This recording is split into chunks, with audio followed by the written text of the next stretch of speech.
pengambilan keputusan bersama dalam perusahaan dengan judul merger atau tidak. Tokoh dari drama ini yang pertama adalah Arsy, selaku Direktur Utama PT Madijaya, perusahaan yang bergerak di bidang tekstil. Ia adalah seorang yang ambisius, cerdas, dan berwibawa. Dia ingin mengembangkan perusahaannya dengan melakukan merger dengan PT Karya Indah, perusahaan tekstil lain yang lebih besar dan sukses. Tokoh selanjutnya adalah Farah, selaku Direktur Keuangan PT Madijaya. Ia merupakan kakak dari Arsy. Ia adalah seorang yang bijaksana, teliti, dan setia. Ia tidak setuju dengan rencana merger Arsy karena khawatir akan dampak negatifnya bagi karyawan dan kualitas proyek. Tokoh selanjutnya adalah Ani, selaku Direktur Pemasaran PT Madijaya. Ia merupakan sahabat dari Arsy. Ia adalah seorang yang humoris, kreatif, dan fleksibel. Dia mendukung rencana merger Arsy karena melihat peluang untuk meningkatkan penjualan dan pasar. Tokoh selanjutnya adalah Nabila, selaku Direktur Produksi PT Madijaya. Dia merupakan saudara dari Farah. Dia adalah seorang yang tegas, disiplin, dan loyal. Dia menolak rencana merger Arsy karena khawatir akan kehilangan otoritas dan tanggung jawab atas proses produksi. Tokoh selanjutnya adalah Budi, selaku pemilik PT Karya Indah, perusahaan tekstil yang ingin merger dengan PT Madijaya. Ia adalah seorang yang kaya, sombong, dan licik. Ia berniat untuk mengambil alih PT Madijaya dan menjadikannya anak perusahaannya. Tokoh yang terakhir adalah Bu Arya, selaku pemilik PT Madijaya, perusahaan tekstil yang bergerak di bidang tekstil. Ia adalah seorang yang ambisius, cerdas, dan berwibawa. Ia ingin perusahaannya berkembang dan meningkatkan omset secara perusahaan.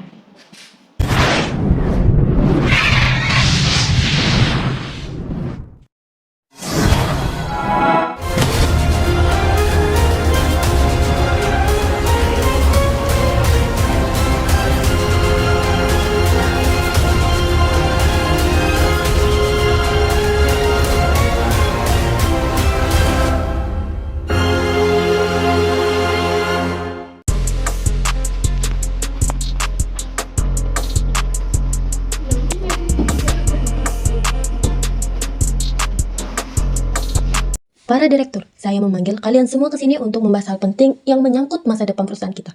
Apa itu, Bu? Jangan-jangan mau naikin gaji kita semua? Atau mau kasih kita bonus tahunan? Bukan itu. Ini lebih besar daripada itu. Lalu apa? Saya baru saja mendapat tawaran dari PT Karya Indah untuk melakukan merger dengan mereka. Wow, Merger? Iya, merger. Kita akan bergabung dengan perusahaan tekstil terbesar di Indonesia itu. Tapi kenapa? Apa alasan mereka mau merger dengan kita? Mereka melihat potensi kita sebagai perusahaan tekstil yang berkualitas dan inovatif. Mereka ingin berkolaborasi dengan kita, menciptakan produk-produk tekstil yang lebih baik dan bersaing di pasar global. wah, kesempatan emas nih. Tunggu dulu, jangan terburu-buru. Saya juga merasa ada sesuatu yang aneh di sini. Apa maksud kalian? Warsi, kita tahu bahwa PT Karya Indah itu perusahaan raksasa yang punya banyak cabang dan pabrik di seluruh Indonesia, bahkan luar negeri. Mereka juga punya modal dan sumber daya yang jauh lebih besar dari kita. Ya benar, dan kita juga tahu bahwa mereka itu perusahaan yang agresif dan ekspansif. Mereka sering mengakuisisi perusahaan-perusahaan kecil yang menjadi pesaing atau mitra mereka. Nah, kalau begitu, apa jaminan kita bahwa mereka tidak akan menelan kita mentah-mentah jika kita merger dengan mereka? Betul sekali. Apa jaminan kita bahwa kita tidak akan kehilangan identitas dan otonomi kita sebagai perusahaan mandiri jika kita merger dengan mereka? Tenang. Saya sudah mempertimbangkan semua itu. Saya sudah berbicara dengan Pak Budi, pemilik PT Karya Indah. Dia menjamin bahwa merger ini akan menguntungkan bagi kedua belah pihak. Kita akan tetap menjadi perusahaan yang berdiri sendiri. Hanya saja kita berbagi sumber daya, teknologi, dan pasar dengan mereka. Kita akan mendapatkan akses ke jaringan distribusi dan pemasaran mereka yang luas dan efektif. Kita juga akan mendapat dukungan finansial dan teknis dari mereka yang meningkatkan kualitas dan kapasitas produk kita. Nah, itu dia, saya setuju dengan Bu Arsy. Ini adalah peluang yang tidak boleh dilewatkan. Bayangkan saja, kita bisa menjangkau pasar yang lebih besar dan lebih luas dengan produk-produk kita yang berkualitas tinggi. Kita bisa meningkatkan omset dan laba kita secara signifikan. Kita bisa menjadi perusahaan tekstil terdepan di Indonesia, bahkan di dunia.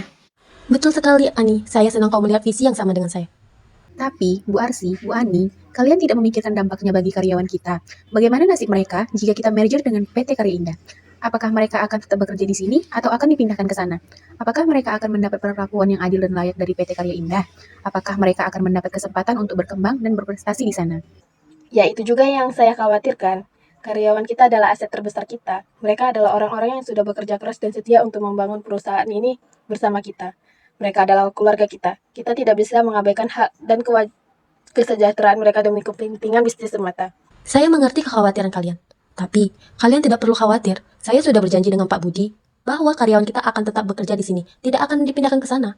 Mereka juga akan mendapat gaji dan tunjangan yang sama, bahkan lebih baik mendapatkan pelatihan dan bimbingan dari PT Karya Indah untuk meningkatkan keterampilan dan kompetensi mereka. Apakah itu benar-benar janji yang bisa dipercaya? Apakah Pak Budi itu orang yang bisa dipercaya?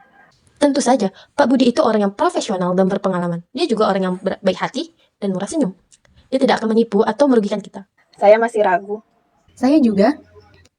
Baiklah, kalau begitu mari kita lakukan pengambilan keputusan bersama. Kita akan memutuskan apakah kita setuju atau tidak dengan rencana merger ini dengan cara voting. Voting. Apa itu adil? Tentu saja adil. Ini adalah cara yang demokratis dan transparan untuk menentukan pilihan terbaik bagi perusahaan kita. Kita semua punya hak suara yang sama dan kita harus menghormati hasil votingan nanti. Saya setuju dengan Bu Arsy. Voting adalah cara yang baik untuk mengakhiri perdebatan ini. Baiklah, kalau begitu mari kita mulai votingnya sekarang. Siapa yang setuju dengan rencana merger ini angkat tangan. Siapa yang tidak setuju dengan rencana merger ini angkat tangan. Nah, lihat, hasilnya seri. 2 suara setuju dan 2 suara tidak setuju. Bagaimana cara menyelesaikannya? Ini masalah besar nih. Kita bisa minta pendapat orang yang lebih bijaksana dari kita semua. Bagaimana kita langsung menanyakan ini kepada pemilik perusahaan Maju Jaya, yaitu kepada Bu Alia.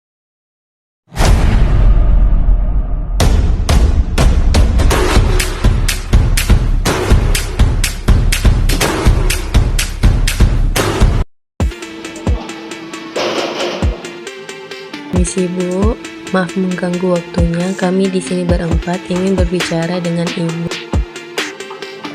Oh iya, tidak apa. Sebelumnya ibu-ibu ada keperluan apa ke sini? Silakan duduk dulu. Terima kasih Bu.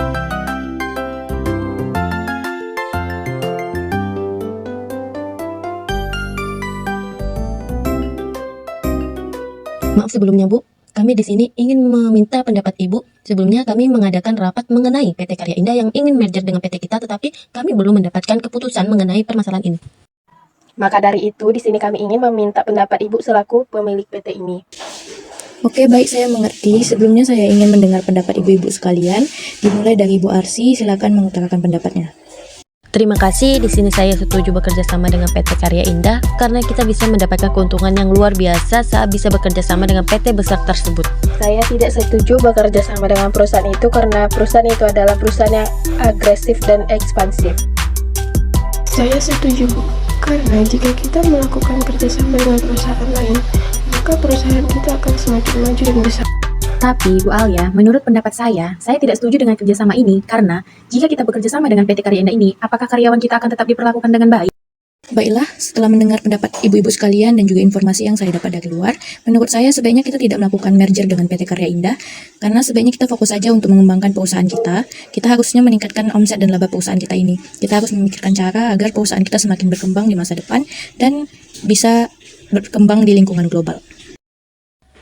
Oke Bu, kalau emang seperti itu keputusan Ibu dari musyawarah yang kita dapat sekarang, sehingga kita yakin bahwa kita akan menolak untuk bekerja sama dengan PT Karya Indah. Terima kasih atas waktunya, Bu, dan kami semua permisi.